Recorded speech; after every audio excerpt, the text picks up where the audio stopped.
ਦੋਸਤੋ ਤੁਹਾਡਾ ਬਹੁਤ-ਬਹੁਤ ਸਵਾਗਤ ਹੈ ਸਾਡੇ ਪੰਜਾਬੀ ਸਪੋਰਟ ਚੈਨਲ ਵਿੱਚ। ਕੀ ਦੋਸਤੋ ਤੁਸੀਂ ਵੀ ਸੋਚਦੇ ਹੋ ਕਿ ਘੱਟ ਉਮਰ ਵਿੱਚ ਬਹੁਤ ਜ਼ਿਆਦਾ ਪੈਸਾ ਕਮਾਇਆ ਜਾ ਸਕਦਾ ਹੈ? ਜੀ ਹਾਂ ਦੋਸਤੋ, ਘੱਟ ਉਮਰ ਵਿੱਚ ਬਹੁਤ ਜ਼ਿਆਦਾ ਪੈਸਾ ਕਮਾਇਆ ਜਾ ਸਕਦਾ ਹੈ। ਵੈਸੇ ਤਾਂ ਜ਼ਿਆਦਾਤਰ ਲੋਕਾਂ ਦੀ ਰਿਟਾਇਰ ਹੋਣ ਦੀ ਉਮਰ 60 ਤੋਂ 70 ਸਾਲ ਦੇ ਅੰਦਰ ਹੁੰਦੀ ਹੈ, ਲੇਕਿਨ ਇਸ ਦੇ ਬਿਲਕੁਲ ਉਲਟ ਤੁਸੀਂ 25 ਤੋਂ 35 ਸਾਲ ਦੀ ਉਮਰ ਵਿੱਚ ਕਰੋੜਪਤੀ ਬਣ ਸਕਦੇ ਹੋ। ਲੇਕਿਨ ਜ਼ਿਆਦਾਤਰ ਲੋਕ ਇਹ ਸੋਚ ਕੇ ਕੰਮ ਕਰਦੇ ਹਨ ਕਿ ਉਹ ਕਿਸੇ ਦਿਨ ਜ਼ਰੂਰ ਅਮੀਰ ਬਣ ਜਾਣਗੇ ਅਤੇ ਉਹ ਹਰ ਦਿਨ ਬਹੁਤ ਸਾਰਾ ਸਟਰਗਲ ਕਰਦੇ ਹਨ ਅਤੇ ਕਈ ਲੋਕਾਂ ਦੀ ਤਾਂ ਪੂਰੀ ਜ਼ਿੰਦਗੀ ਹੀ ਸਟਰਗਲ ਵਿੱਚ ਨਿਕਲ ਜਾਂਦੀ ਹੈ। ਲੇਕਿਨ ਤੁਸੀਂ ਆਪਣੇ ਆਪ ਨੂੰ ਇਸ ਚੀਜ਼ ਤੋਂ ਬਚਾ ਸਕਦੇ ਹੋ। ਤੁਸੀਂ ਆਪਣੀ ਜ਼ਿੰਦਗੀ ਨੂੰ ਆਪਣੇ ਹਿਸਾਬ ਨਾਲ ਜੀ ਸਕਦੇ ਹੋ। ਤੁਸੀਂ ਆਪਣੇ ਸਾਰੇ ਸ਼ੌਂਕ ਪੂਰੇ ਕਰ ਸਕਦੇ ਹੋ। ਲੇਕਿਨ ਕਿਵੇਂ? ਇਸ ਚੀਜ਼ ਨੂੰ ਚੰਗੀ ਤਰ੍ਹਾਂ ਸਮਝਣ ਦੇ ਲਈ ਤੁਸੀਂ ਇਸ ਵੀਡੀਓ ਨੂੰ ਐਂਡ ਤੱਕ ਪੂਰਾ ਜ਼ਰੂਰ ਦੇਖਿਓ। ਸੋ ਅੱਜ ਅਸੀਂ ਜਿਸ ਬੁੱਕ ਬਾਰੇ ਗੱਲ ਕਰਨ ਜਾ ਰਹੇ ਹਾਂ ਉਸ ਬੁੱਕ ਦਾ ਨਾਮ ਹੈ ਦ ਮਿਲੀਨੀਅਰ ਫਾਸਟ ਲੇਨ, ਜਿਸ ਨੂੰ ਲਿਖਿਆ ਹੈ ਐਮ.ਜੇ. ਡੀਮਾਰਕੋ ਨੇ। ਇਸ ਬੁੱਕ ਵਿੱਚ 3 ਤਰ੍ਹਾਂ ਦੀਆਂ ਸਟ੍ਰੈਟਜੀਆਂ ਦੱਸੀਆਂ ਗਈਆਂ ਹਨ: ਸਾਈਡ ਵਾਕ, ਸਲੋ ਲੇਨ, ਦ ਫਾਸਟ ਲੇਨ।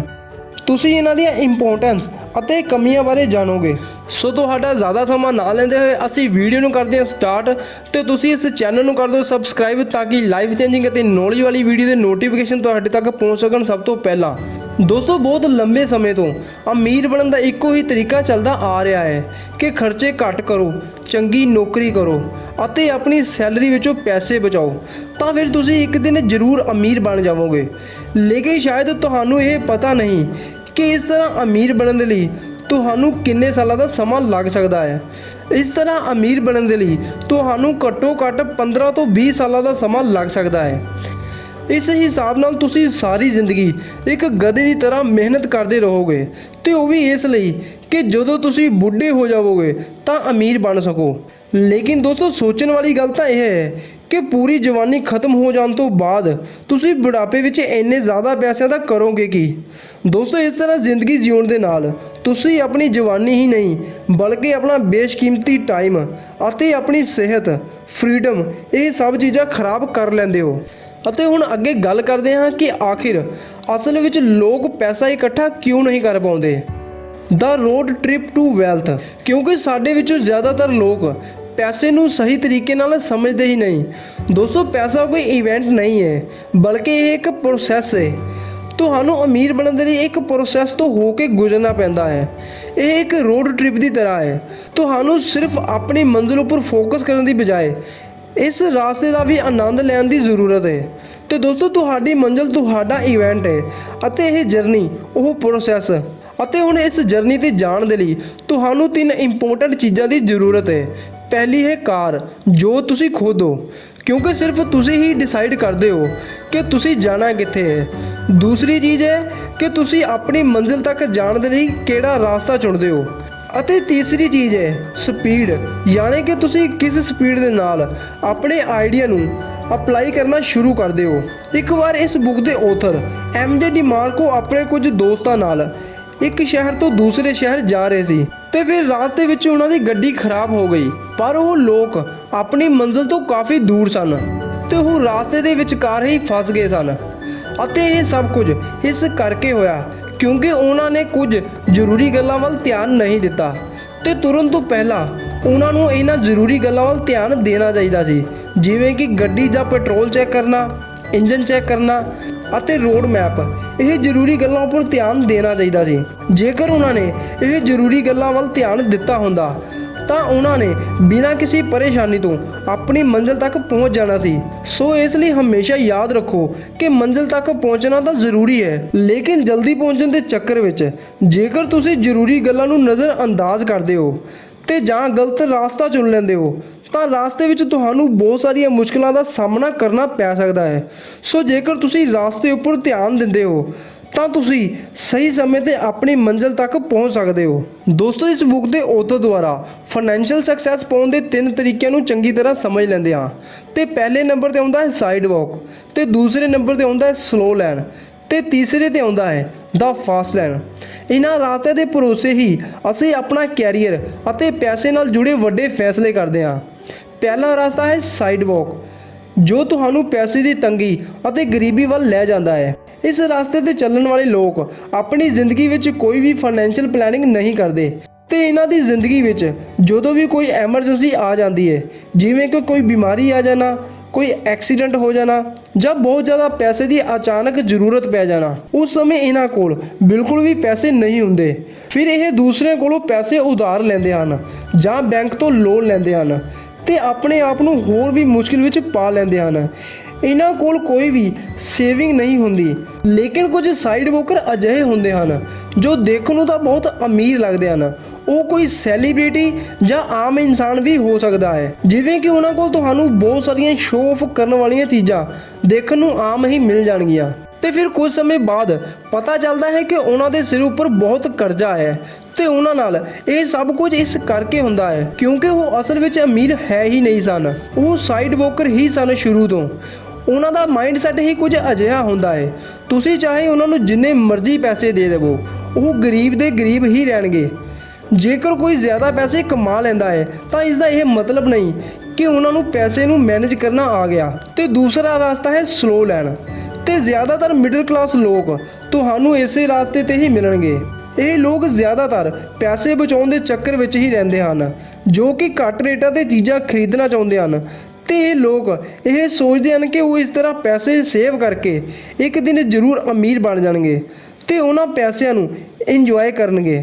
ਲੇਕਿਨ ਜਦੋਂ ਤੱਕ ਉਹ ਸਮਾਂ ਆਉਂਦਾ ਹੈ ਉਦੋਂ ਤੱਕ ਇਹ ਲੋਕ ਬੁੱਢੇ ਹੋ ਚੁੱਕੇ ਹੁੰਦੇ ਹਨ। ਇਹ ਰਸਤਾ ਦੇਖਣ ਨੂੰ ਤਾਂ ਆਸਾਨ ਲੱਗਦਾ ਹੈ, ਜਿਸ ਕਾਰਨ ਜ਼ਿਆਦਾਤਰ ਲੋਕ ਇਸੇ ਰਸਤੇ ਤੇ ਹੀ ਚੱਲਦੇ ਹਨ ਕਿਉਂਕਿ ਜ਼ਿਆਦਾਤਰ ਲੋਕਾਂ ਨੂੰ ਇਹ ਪਤਾ ਹੀ ਨਹੀਂ ਕਿ ਇਸ ਤੋਂ ਬੈਸਟ ਤੀਸਰਾ ਰਾਸਤਾ ਵੀ ਹੈ, ਜੋ ਹੈ ਫਾਸਟ ਲੈਣ। ਤੇ ਦੋਸਤੋ, ਇਹ ਉਹ ਰਾਸਤਾ ਹੈ ਜਿਸ ਉੱਪਰ ਚੱਲ ਕੇ ਬਹੁਤ ਸਾਰੇ ਲੋਕ ਘੱਟ ਉਮਰ ਵਿੱਚ ਹੀ ਕਰੋੜਪਤੀ ਬਣੇ ਹਨ। ਤੇ ਫਾਸਟ ਲਾਈਨ ਦਾ ਸਿੱਧਾ ਜਿਹਾ ਮਤਲਬ ਬਣਦਾ ਹੈ ਕਿ ਇੱਕ ਬਿਜ਼ਨਸ ਤਿਆਰ ਕਰਨਾ, ਅਤੇ ਉਹ ਹਰੇਕ ਇਨਸਾਨ ਜੋ ਆਪਣੀ ਯੰਗ ਏਜ ਵਿੱਚ ਕਰੋੜਪਤੀ ਬਣਿਆ ਹੈ, ਉਹਨਾਂ ਨੇ ਕਿਸੇ ਨਾ ਕਿਸੇ ਤਰੀਕੇ ਦਾ ਬਿਜ਼ਨਸ ਹੀ ਸ਼ੁਰੂ ਕੀਤਾ ਸੀ। ਤੇ ਇੱਕ ਬਿਜ਼ਨਸ ਹੀ ਹੈ ਜੋ ਤੁਹਾਨੂੰ ਤੁਹਾਡੀ ਜ਼ਿੰਦਗੀ ਖੁੱਲ੍ਹ ਕੇ ਜਿਉਣਾ ਦੱਸਦਾ ਹੈ, ਅਤੇ ਬਿਜ਼ਨਸ ਕਰਨ ਦੇ ਨਾਲ ਤੁਹਾਡੀ ਲਾਈਫ ਦਾ ਕੰਟਰੋਲ ਵੀ ਪੂਰੀ ਤਰ੍ਹਾਂ ਤੁਹਾਡੇ ਹੱਥ ਵਿੱਚ ਹੀ ਹੁੰਦਾ ਹੈ। ਤੁਸੀਂ ਆਪਣੇ ਪੈਸੇ ਅਤੇ ਆਪਣੇ ਟਾਈਮ ਨੂੰ ਆਪਣੇ ਹਿਸਾਬ ਨਾਲ ਇਸਤੇਮਾਲ ਕਰ ਪਾਉਂਦੇ ਹੋ ਤੇ ਫਾਸਟ ਲੈਣ ਦੁਆਰਾ ਤੁਸੀਂ ਜਲਦੀ ਸਕਸੈਸ ਹਾਸਲ ਕਰ ਸਕਦੇ ਹੋ। ਲੇਕਿਨ ਇਸ ਦਾ ਕੋਈ ਵੀ ਸ਼ਾਰਟਕਟ ਨਹੀਂ ਹੈ। ਜਿਵੇਂ ਕਿ ਇਸ ਬੁੱਕ ਦੇ ਆਥਰ ਸਾਨੂੰ ਆਪਣੇ ਬਿਜ਼ਨਸ ਨੂੰ ਅੱਗੇ ਵਧਾਉਣ ਦੇ ਲਈ 5 ਕਮਾਂਡਮੈਂਟ ਦੱਸਦੇ ਹਨ ਕਿ ਤੁਸੀਂ ਵੀ ਇੱਕ ਅਜਿਹਾ ਬਿਜ਼ਨਸ ਸ਼ੁਰੂ ਕਰਨਾ ਚਾਹੁੰਦੇ ਹੋ ਜਿਸ ਤੋਂ ਤੁਹਾਨੂੰ ਲੌਂਗ ਟਾਈਮ ਅਰਨਿੰਗ ਆਉਂਦੀ ਰਹੇ, ਤਾਂ ਫਿਰ ਤੁਸੀਂ ਲੋਕਾਂ ਤੱਕ ਉਹ ਚੀਜ਼ ਪਹੁੰਚਾਓ ਜਿਸ ਦੀ ਅਸਲ ਵਿੱਚ ਲੋਕਾਂ ਨੂੰ ਜ਼ਰੂਰਤ ਹੈ। ਤੇ ਤੁਸੀਂ ਲੌਂਗ ਟਾਈਮ ਅਰਨਿੰਗ ਵਾਲਾ ਬਿਜ਼ਨਸ ਸ਼ੁਰੂ ਕਰਨ ਤੋਂ ਪਹਿਲਾਂ ਇਸ ਬੁੱਕ ਦੇ ਆਥਰ MJ DeMarco ਦੁਆਰਾ ਤਿਆਰ ਕੀਤੇ ਗਏ 5 ਕਮਾਂਡਮੈਂਟ ਨੂੰ ਚੰਗੀ ਤਰ੍ਹਾਂ ਸਮਝ ਲਵੋ। ਨੰਬਰ 1 ਤੇ ਆਉਂਦਾ ਹੈ ਕਮਾਂਡਮੈਂਟ ਆਫ ਕੰਟਰੋਲ।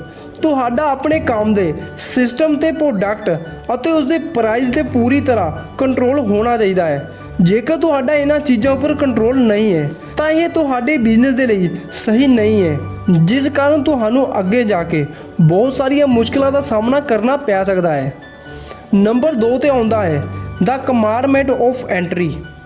ਤੁਹਾਡਾ ਬਿਜ਼ਨਸ ਕੁਝ ਅਜਿਹਾ ਹੋਣਾ ਚਾਹੀਦਾ ਹੈ ਜੋ ਆਸਾਨੀ ਨਾਲ ਨਾ ਕੀਤਾ ਜਾ ਸਕੇ। ਦਰਅਸਲ ਜੇਕਰ ਤੁਸੀਂ ਆਸਾਨੀ ਨਾਲ ਕੀਤੇ ਜਾਣ ਵਾਲੇ ਬਿਜ਼ਨਸ ਨੂੰ ਸ਼ੁਰੂ ਕਰਦੇ ਹੋ ਤਾਂ ਤੁਹਾਡੇ ਬਿਜ਼ਨਸ ਵਿੱਚ ਕੰਪੀਟੀਸ਼ਨ ਵਧਣਾ ਆਮ ਗੱਲ ਹੈ। ਸੋ ਤੁਸੀਂ ਉਸ ਕੰਮ ਨੂੰ ਨਾ ਕਰੋ ਜੋ ਆਮ ਲੋਕ ਕਰ ਰਹੇ ਹਨ। ਇਸ ਲਈ ਕੁਝ ਅਜਿਹਾ ਕਰੋ ਜੋ ਤੁਹਾਨੂੰ ਕਰਨਾ ਚੰਗਾ ਲੱਗਦਾ ਹੈ ਤੇ ਫਿਰ ਸ਼ਾਇਦ ਹੀ ਕੋਈ ਉਸ ਕੰਮ ਨੂੰ ਤੁਹਾਡੇ ਤੋਂ ਬਿਹਤਰ ਕਰ ਪਾਵੇਗਾ। ਨੰਬਰ 3 ਤੇ ਆਉਂਦਾ ਹੈ ਕਮਾਂਡਮੈਂਟ ਆਫ ਨੀਡ।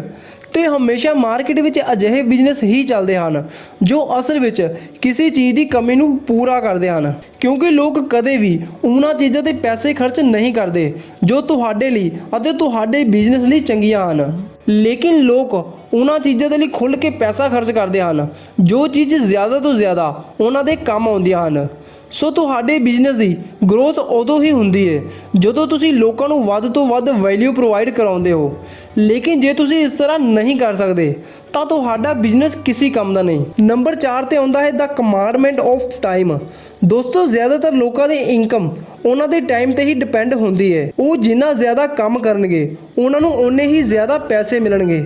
ਜੇਕਰ ਉਹ ਕੰਮ ਕਰਨਾ ਬੰਦ ਕਰ ਦਿੰਦੇ ਹਨ ਤਾਂ ਉਹਨਾਂ ਨੂੰ ਪੈਸੇ ਆਉਣੇ ਵੀ ਬੰਦ ਹੋ ਜਾਣਗੇ। ਲੇਕਿਨ ਦੋਸਤੋ, ਕਾਮਯਾਬ ਬਣਨ ਦੇ ਲਈ ਤੁਹਾਡੀ ਇਨਕਮ ਤੁਹਾਡੇ ਪੈਸੇ ਤੇ ਡਿਪੈਂਡ ਨਹੀਂ ਹੋਣੀ ਚਾਹੀਦੀ। ਜਿਵੇਂ ਕਿ ਇਸ ਬੁੱਕ ਦੇ ਆਥਰ ਨੇ ਆਪਣੀ ਵੈਬਸਾਈਟ ਨੂੰ ਲਾਂਚ ਕਰਨ ਦੇ ਕੁਝ ਸਾਲਾਂ ਬਾਅਦ ਆਪਣਾ ਸਾਰਾ ਸਿਸਟਮ ਆਟੋਮੈਟਿਕ ਕਰ ਦਿੱਤਾ ਸੀ ਤੇ ਫਿਰ ਜਿਸ ਤੋਂ ਬਾਅਦ ਉਹਨਾਂ ਦਾ ਬਿਜ਼ਨਸ ਉਹਨਾਂ ਦੇ ਕੰਮ ਨਾ ਕਰਨ ਦੇ ਬਾਅਦ ਵੀ ਚੱਲ ਰਿਹਾ ਸੀ। ਨੰਬਰ 5 ਤੇ ਆਉਂਦਾ ਹੈ ਇਫੈਕਟ ਮਿਲੀਅਨ, ਜੋ ਕਿ ਬਹੁਤ ਹੀ ਇੰਪੋਰਟੈਂਟ ਪੁਆਇੰਟ ਹੈ। ਦੋਸਤੋ ਅੱਜ ਤੱਕ ਜਿੰਨੇ ਵੀ ਲੋਕ ਮਿਲੀਨੀਅਰ ਬਿਲੀਨੀਅਰ ਬਣੇ ਹਨ ਉਹਨਾਂ ਨੇ ਕੋਈ ਵੱਖਰਾ ਕੰਮ ਨਹੀਂ ਕੀਤਾ, ਬਸ ਉਹਨਾਂ ਨੇ ਇੱਕ ਕੰਮ ਨੂੰ ਵੱਖਰੇ ਤਰੀਕੇ ਨਾਲ ਕੀਤਾ ਹੈ ਤੇ ਜਿਸ ਨਾਲ ਬਹੁਤ ਵੱਡੇ ਪੱਧਰ ਤੇ ਉਹਨਾਂ ਨੇ ਲੋਕਾਂ ਦੀ ਜ਼ਿੰਦਗੀ ਵਿੱਚ ਵੈਲਿਊ ਐਡ ਕੀਤੀ ਹੈ। ਆਥਰ ਇਸ ਨੂੰ ਲਾਅ ਆਫ ਇਫੈਕਸ਼ਨ ਦੱਸਦੇ ਹਨ, ਜਿਸ ਦਾ ਆਸਾਨ ਸ਼ਬਦਾਂ ਵਿੱਚ ਮਤਲਬ ਬਣਦਾ ਹੈ ਇਫੈਕਟ ਮਿਲੀਅਨ ਟੇਕ ਮਿਲੀਅਨ। ਜੇਕਰ ਤੁਸੀਂ ਮਿਲੀਅਨ ਲੋਕਾਂ ਤੱਕ ਪਹੁੰਚ ਕਰ ਲੈਂਦੇ ਹੋ ਤਾਂ ਤੁਸੀਂ ਇੱਕ ਮਿਲੀਨੀਅਰ ਬਣ ਸਕਦੇ ਹੋ। ਤੇ ਹੁਣ ਗੱਲ ਕਰਦੇ ਹਾਂ ਸਕੇਲ ਬਾਰੇ। ਦੋਸਤੋ ਸਕੇਲ ਦਾ ਮਤਲਬ ਹੈ ਇੱਕੋ ਸਮੇਂ ਕਈ ਲੋਕਾਂ ਤੱਕ ਪਹੁੰਚ ਕਰਨਾ ਅਤੇ ਉਹਨਾਂ ਨੂੰ ਆਪਣੇ ਪ੍ਰੋਡਕਟ ਬਾਰੇ ਸਹੀ ਜਾਣਕਾਰੀ ਦੇਣਾ। ਦੋਸਤੋ ਜੇਕਰ ਲੋਕਾਂ ਨੂੰ ਤੁਹਾਡਾ ਪ੍ਰੋਡਕਟ ਪਸੰਦ ਆਉਂਦਾ ਹੈ ਤਾਂ ਫਿਰ ਉਸ ਦੇ ਲਈ ਲੋਕ ਤੁਹਾਨੂੰ ਪੈਸੇ ਵੀ ਦੇਣਗੇ, ਇਹ ਗੱਲ ਤਾਂ ਪੱਕੀ ਹੈ। ਸੋ ਜੇਕਰ ਤੁਸੀਂ ਜ਼ਿੰਦਗੀ ਵਿੱਚ ਜਲਦੀ ਕਾਮਯਾਬ ਹੋਣਾ ਚਾਹੁੰਦੇ ਹੋ ਤਾਂ ਤੁਹਾਨੂੰ ਪੈਸਿਵ ਇਨਕਮ ਦੇ ਕੁਝ ਸੋਰਸ ਕ੍ਰੀਏਟ ਕਰਨੇ ਹੀ ਪੈਣਗੇ। ਤੁਸੀਂ ਪੈਸਿਵ ਇਨਕਮ ਨੂੰ ਕਈ ਤਰੀਕਿਆਂ ਨਾਲ ਸ਼ੁਰੂ ਕਰ ਸਕਦੇ ਹੋ, ਜਿਵੇਂ ਕੋਈ ਪ੍ਰਾਪਰਟੀ ਨੂੰ ਰੈਂਟ ਤੇ ਦੇਣਾ। ਤੁਸੀਂ ਚਾਹੇ ਕੋਈ ਅਜਿਹਾ ਐਪ ਬਣਾ ਸਕਦੇ ਹੋ ਜਿਸ ਦੀ ਲੋਕਾਂ ਨੂੰ ਬਹੁਤ ਜ਼ਿਆਦਾ ਜ਼ਰੂਰਤ ਹੈ। ਤੁਸੀਂ ਆਪਣਾ ਇੱਕ YouTube ਚੈਨਲ ਵੀ ਬਣਾ ਸਕਦੇ ਹੋ, ਜਾਂ ਤੁਸੀਂ ਪੈਸਿਵ ਇਨਕਮ ਦਾ ਕੋਈ ਹੋਰ ਵੀ ਸੋਰਸ ਕ੍ਰੀਏਟ ਕਰ ਸਕਦੇ ਹੋ। ਤੇ ਦੋਸਤੋ ਪੈਸਿਵ ਇਨਕਮ ਦੇ ਸੋਰਸ ਕ੍ਰੀਏਟ ਕਰਨ ਦੇ ਨਾਲ ਤੁਹਾਨੂੰ ਬਹੁਤ ਹੀ ਜ਼ਿਆਦਾ ਫਾਇਦਾ ਹੋਵੇਗਾ, ਕਿਉਂਕਿ ਪੈਸਿਵ ਇਨਕਮ ਹੀ ਇੱਕ ਅਜਿਹਾ ਸੋਰਸ ਹੈ ਜਿਸ ਤੋਂ ਤੁਹਾਨੂੰ ਹਮੇਸ਼ਾ ਪੈਸੇ ਆਉਂਦੇ ਰਹਿਣਗੇ, ਚਾਹੇ ਤੁਸੀਂ ਕੰਮ ਕਰੋ ਚਾਹੇ ਤੁਸੀਂ ਨਾ ਕੰਮ ਕਰੋ। ਤੇ ਹੁਣ ਗੱਲ ਕਰਦੇ ਹਾਂ ਸਕੇਲ ਦੀ ਪਾਵਰ ਬਾਰੇ। ਦੋਸਤੋ ਸਕੇਲ ਇਨਕਰੀਜ਼ ਕਰਨ ਤੇ ਤੁਸੀਂ ਪਰ ਯੂਨਿਟ ਚਾਹੇ ਘੱਟ ਪ੍ਰੋਫਿਟ ਕਮਾਉਂਦੇ ਹੋ, ਲੇਕਿਨ ਤੁਸੀਂ ਘੱਟ ਪ੍ਰੋਫਿਟ ਬਹੁਤ ਸਾਰੇ ਲੋਕਾਂ ਤੋਂ ਅਰਨ ਕਰ ਰਹੇ ਹੋ, ਜਿਸ ਨਾਲ ਤੁਹਾਡੀ ਨੈਟਵਰਥ ਵਿੱਚ ਵਾਧਾ ਹੁੰਦਾ ਹੈ।